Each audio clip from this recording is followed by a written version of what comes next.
transparent public procurement platform, which gives open, real-time, and end-to-end public visibility of public procurement from advertisement to award of contract and to whom it is awarded and what amount the people of Kenya will pay.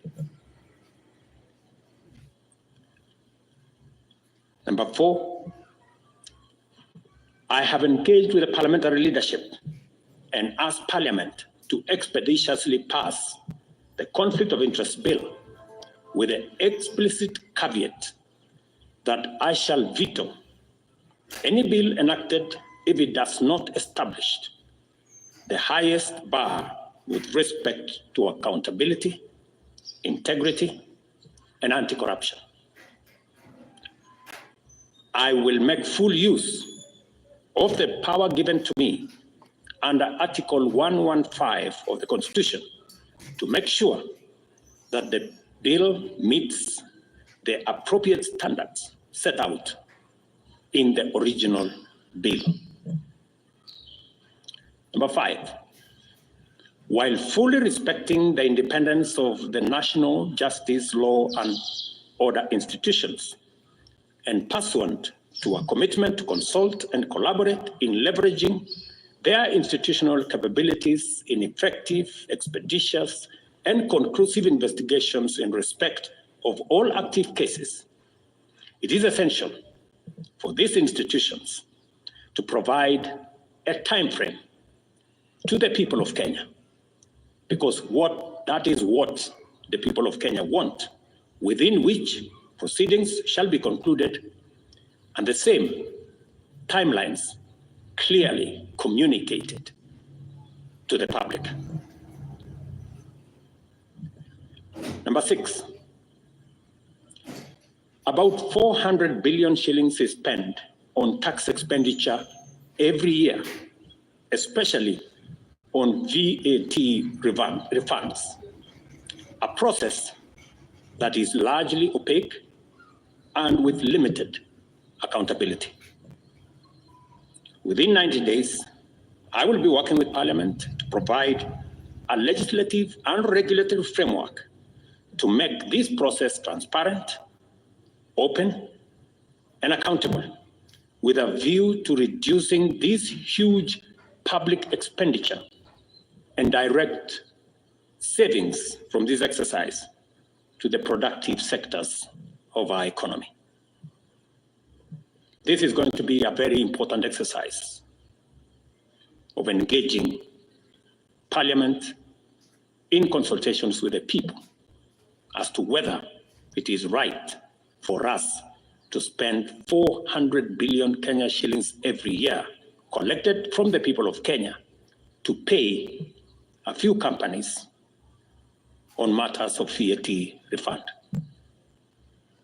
Number 7, the government will also work with Parliament to tighten legislation to reduce and eliminate imports of goods and products already manufactured in Kenya, so as to promote our value addition, our manufacturing, and industrialization program in our quest to create more jobs, create more opportunities, and create wealth in our nation. We must have a national conversation as to whether we want to be a supermarket for products from other countries, or we want to produce products that we already have manufacturing capacity in Kenya.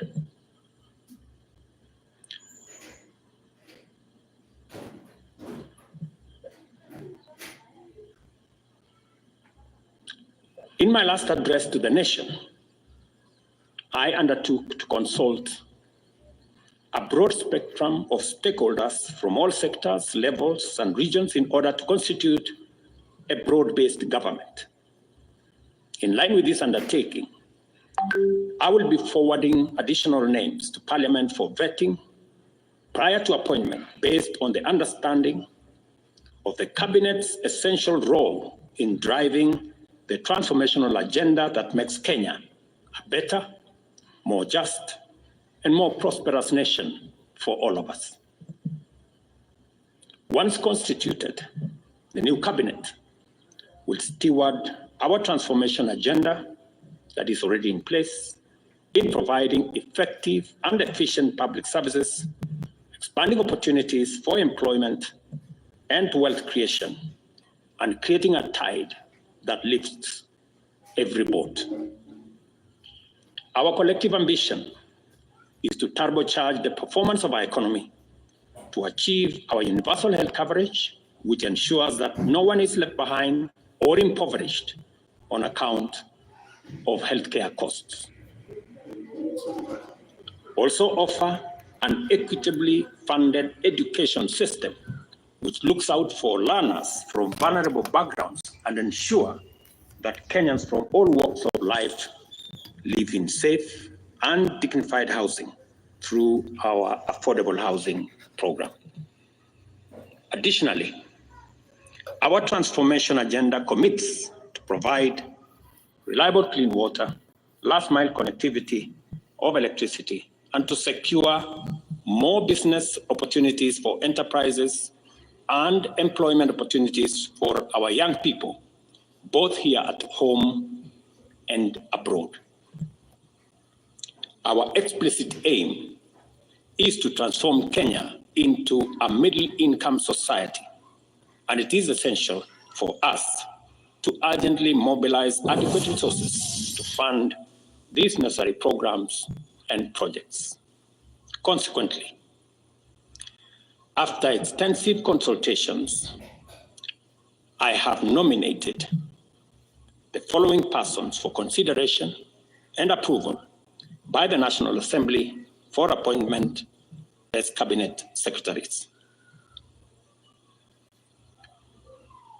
I commend the leadership of diverse organizations, both in public and private sectors, including political parties, for their encouraging response to my outreach to consult on forming a broad-based government.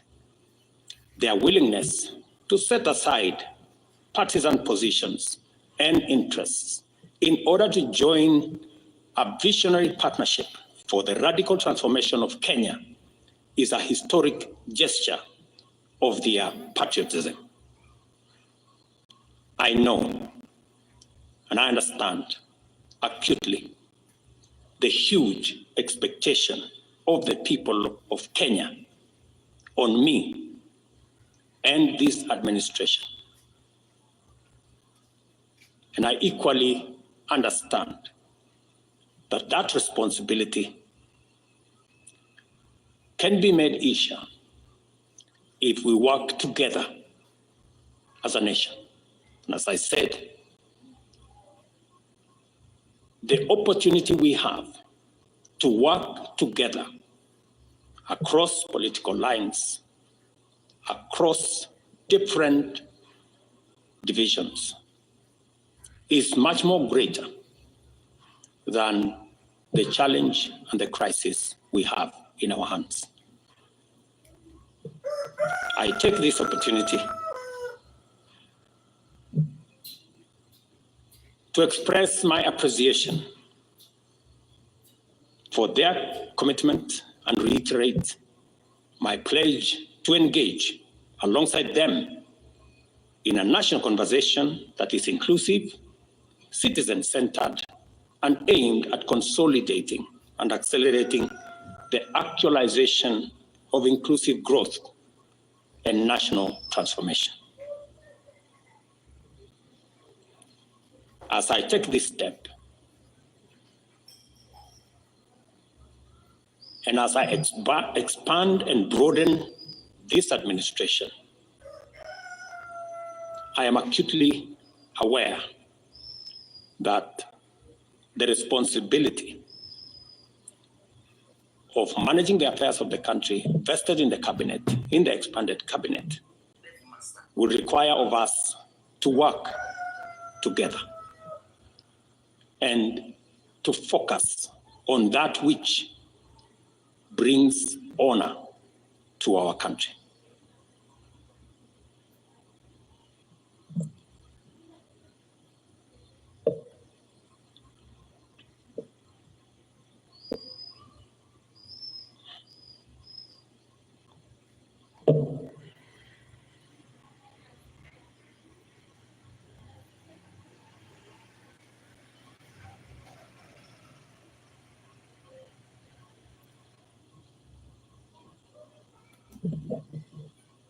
I will shortly give you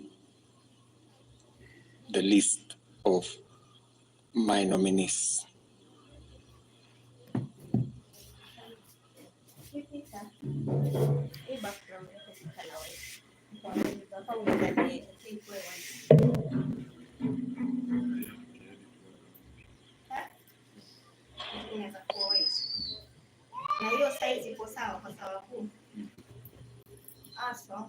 Just hold your horses.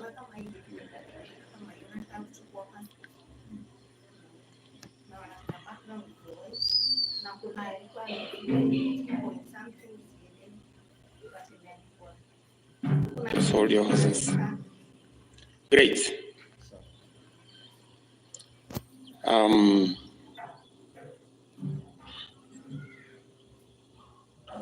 Oops. That's the old list again.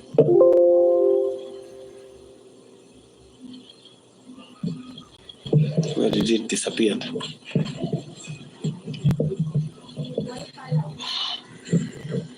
I think this is a problem of making it very confidential and not allowing many people to have a look at it. As you're all aware, the list I sent to the National Assembly, I have since amended so that Roslinda Soipantuya now goes to the Ministry of Defense.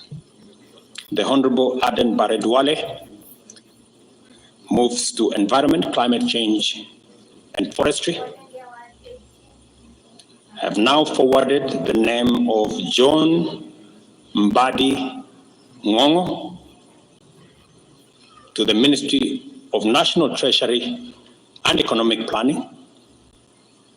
Salim Mvuria Mgala, Ministry of Investment, Trade and Industry. Ms. Rebecca Miano, Ministry of Tourism and Wildlife. The Honorable James Opio Wandai, Ministry of Energy and Petroleum. The Honorable Onesmus Kichumba Murkomen, Ministry of Youth Affairs, Creative Economy and Sports.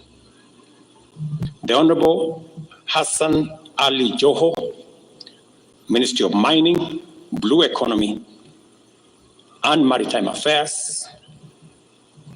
The Honorable Dr. Alfred Nganga Mutua, Ministry of Labor and Social Protection. The Honorable Wycliffe Ambetsa Oparanya, Ministry of Cooperatives and Micro, Small and Medium Enterprise Development. The Honorable Justin Bidan Njoka Muturi, Ministry of Public Service and Human Capital Development. Madam Stella Soy Langat, Ministry of Gender, Culture, Arts and Heritage. I am still working on the other pending nominees, and I will be announcing them shortly. Thank you very much. God bless you. God bless our great nation, Kenya. Asanteni sana.